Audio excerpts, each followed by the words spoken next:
શું આ દુનિયા ભગવાને બનાવી હશે? શું ભગવાન જેવું કોઈ હશે આકાશમાં? અને જો ભગવાને બનાવી તો કોઈને સુખી ને કોઈને દુખી કેમ બનાવે?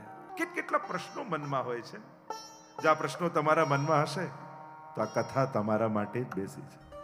આપણે ત્યાં કહેવાય કે જે વારની કથા તમે સાંભળો, શનિવારની કથા તમે આજે સાંભળો છો, તો તમારા જીવનમાં જેટલા શનિવાર આવ્યા હોય અને એ દરમિયાન જેટલા અપરાધ થયા હોય, પાપ થયા હોય, દોષ થયા હોય, આજે શનિવારની કથા સાંભળો તો આજ સુધીના જેટલા શનિવારના અપરાધો હોય એ બળીને સમાપ્ત થઈ જાય. કે આજે જ બધા પોતપોતાની સેલ્ફી પાડી લેજો, કારણ કે 7મા દિવસે આજ ચહેરો જુદો હશે, આજ આંખો જુદી હશે, આજ હૃદયના ભાવો કંઈક જુદા હશે. તમે જ અનુભવ કરશો કે આ પોથીમાં બિરાજતા ભગવાન પોથીમાંથી નીકળી કર્ણના માધ્યમથી મારા હૃદયમાં આવીને બિરાજી ગયા. કારણ કે શ્રીમદ ભાગવત એ સાધારણ કોઈ ગ્રંથ નથી, એ સાક્ષાત નાથદ્વારામાં બિરાજતા શ્રીનાથજીનું જ વાંગમય રૂપ છે. એટલે એમ ન માનતા કે તમે ભાગવત રૂપી ગ્રંથ લઈને શોભાયાત્રા કરીને આવ્યા. ના, તમારા માથે ઠાકોરજી બિરાજ્યા. અને જેમ વસુદેવજીના માથે ઠાકોરજી પધાર્યા તો કેવી બેડીઓ ખુલી ગઈ, બધેથી રસ્તા મળી ગયા અને કારાગૃહમાં બંધાયેલા વસુદેવજી નંદગ્રહ સુધી પહોંચી ગયા. એમ આપણે બધા જ કાળના કારાગૃહમાં બંધાયેલા છે. કાળ, કર્મ અને સ્વભાવ આ ત્રણેય બંધન તો દરેક જીવને છે, પણ એ કાળના કારાગૃહમાંથી કાઢવા માટે સ્વયં શ્રીનાથજી ભાગવતજીનું રૂપ લઈને આપણા ઘરે પધાર્યા, આપણા માથે પધાર્યા અને આપણને કારાગૃહમાંથી કાઢી આ નંદગ્રહના આંગણે લાવીને રાખી દીધા. જેવો ભાવ નાથદ્વારા જાઓ ત્યારે રાખો, જેવો અહોભાવ નાથદ્વારામાં દર્શન કરતા હો ત્યારે રાખો, એવો જ અહોભાવ હવે શ્રીનાથ ધામના દ્વારમાં પ્રવેશ કરીએ ને તો એવા ભાવ સાથે જ પ્રવેશ કરીશું. જરાય ભાગવતજી અને શ્રીનાથજીમાં ભેદ નહીં જોઈએ. મહાપ્રભુજી તો આજ્ઞા કરે છે, જે 12 અંગવાળા ઠાકોરજી છે એ જ 12 સ્કંદવાળા શ્રીમદ ભાગવત છે. ભગવાનને પર્વત બનવાની ઈચ્છા થઈ તો એ ગિરિરાજજી બની ગયા. એ જ ઠાકોરજીને નદી રૂપે વહેવાની ઈચ્છા થઈ તો એ યમુનાજી બની ગયા. એ જ ભગવાનને પશુ રૂપ ધારણ કરવાની ઈચ્છા થઈ તો એ ગાય બનીને અવતરિત થયા આ ભૂતલ પર. એ જ પ્રભુને પક્ષી બનવાની ઈચ્છા થઈ તો એ ગરુડ બનીને પધાર્યા. એ જ પ્રભુને જ્યારે માનવ રૂપ ધારણ કરીને પધારવાની ઈચ્છા થઈ ત્યારે કૃષ્ણને રામ બનીને પધાર્યા. એ જ પ્રભુને જ્યારે મહાપ્રભુ આચાર્ય રૂપ ધારણ કરવાની ઈચ્છા થઈ તે શ્રી વલ્લભ રૂપે પધાર્યા. અને એ જ પ્રભુને જ્યારે ગ્રંથ રૂપે પધારવાની ઈચ્છા થઈ ત્યારે ભાગવત રૂપ ધારણ કરીને ભૂતલ પર પધાર્યા. આ એ જ ભગવાનનું નામાત્મક વાંગમય રૂપ છે. અને વાંગમય રૂપ છે એટલે ભાગવતજીને વાંચવા કરતા સાંભળવાની મહત્તા વધારે છે. શ્રવણ ભક્તિ છે. મહાપ્રભુજી બંનેની સમાનતા કરે છે.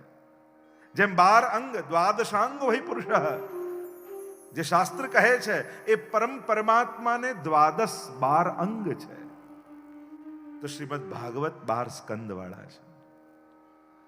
પ્રથમ 2 સ્કંદ શ્રીનાથજી બાબાના બંને ચરણ, ત્રીજો ને ચોથો સ્કંદ બંને બાહુ, પાંચમો ને છઠ્ઠો સ્કંદ બંને જંઘાઓ, સપ્તમ સ્કંદ શ્રીનાથજી બાબાનો મુષ્ટિકા વાળો હાથ, જે કમર પર હાથ છે ને શ્રીનાથજી બાબાનો. આઠમો ને નવમો સ્કંદ બંને વક્ષસ્થળ, છાતીનો ભાગ. દશમ સ્કંદ એ હૃદય, એકાદશ સ્કંદ એ મસ્તક અને 12મો સ્કંદ એ શ્રીનાથજી બાબાનો ઊંચો ઉઠેલો હાથ. જો ને પાછળ શ્રીનાથજી બાબા કેવા ઊંચો હાથ કરી બધાને પોતાના શરણમાં બોલાવી રહ્યા છે. આવ આવ આવ. આ જ સ્વરૂપની ભાવના છે ને. પરીક્ષિત મહારાજને શ્રાપ લાગ્યો ને, અપરાધ કર્યો ઋષિનો કે 7મા દિવસે મૃત્યુ તક્ષક આવીને દંશ દેશે. આ ભાગવતની કથા શ્રાપિતને સમર્પિત બનાવનારી કથા છે. આ ભાગવતની કથા એ શંકામાંથી કાઢીને સમાધાન સુધી લઈ જનારી કથા છે. આ ભાગવતની કથા પ્રશ્નથી શરૂ થઈ કૃષ્ણમાં વિરામ પામનારી કથા છે. પ્રારંભ તો શ્રાપથી થશે. અને એટલે મને ઘણીવાર એમ થાય, અર્જુન કરતા આજના વ્યક્તિને ગીતાની વધારે જરૂરત છે. એને તો એકવાર મોહ જાગ્યો, આપણને તો વાતે વાતે મોહ જાગે છે. મને આજે એમ થાય કે પરીક્ષિત કરતા આપણને વધારે ભાગવતની આવશ્યકતા વધારે છે. કારણ કે પરીક્ષિત રાજાને તો એક જણાએ શ્રાપ આપ્યો, આપણને તો જેટલા મળે છે એટલા શ્રાપ આપતા જાય છે. એ પેલાને તો એક જણાનો શ્રાપ લાગ્યો, આપણને તો કેટલા લોકોના શ્રાપ લાગે, જાણતા અજાણતા. ક્યાંક પરીક્ષિત મહારાજ કરતા આપણને ભાગવતની વધારે આવશ્યકતા છે.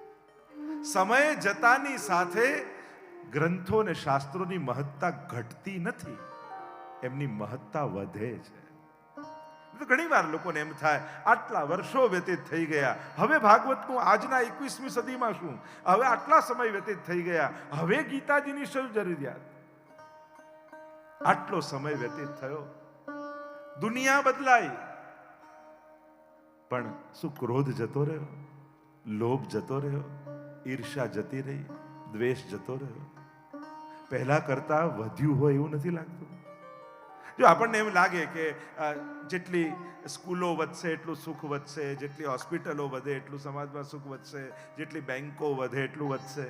100 વર્ષ પહેલા આજે જેટલી સ્કૂલો છે એટલી નહોતી. 100 વર્ષ પહેલા આજે જેટલી બેંકો છે એટલી નહોતી. 100 વર્ષ પહેલા આજે જેટલી કોર્ટ છે એટલી નહોતી. 100 વર્ષ પહેલા આજે જેટલી હોસ્પિટલો છે એટલી નહોતી. પણ આપણા દાદાના ચહેરા પર જે શાંતિ અને સંતોષ દેખાતો, એ આજે આપણા ચહેરા પર છે. ક્યાંક એવું નથી લાગતું કે આજના વ્યક્તિને આ શાસ્ત્રોની વધારે આવશ્યકતા છે? ક્યાંક પ્રગતિ સાધવામાં સદગતિ આપણે બધા ચૂકી ગયા હોઈએ. કેટલા પ્રશ્નો મનમાં હોય છે. શું આ દુનિયા ભગવાને બનાવી હશે? શું ભગવાન જેવું કોઈ હશે આકાશમાં? અને જો ભગવાને બનાવી તો કોઈને સુખી ને કોઈને દુખી કેમ બનાવે? આવો ભેદભાવ કેમ કરે? જો ભગવાને જ બનાવી તો આવો ભેદભાવ કેમ? આમ જુદાપણું કેમ?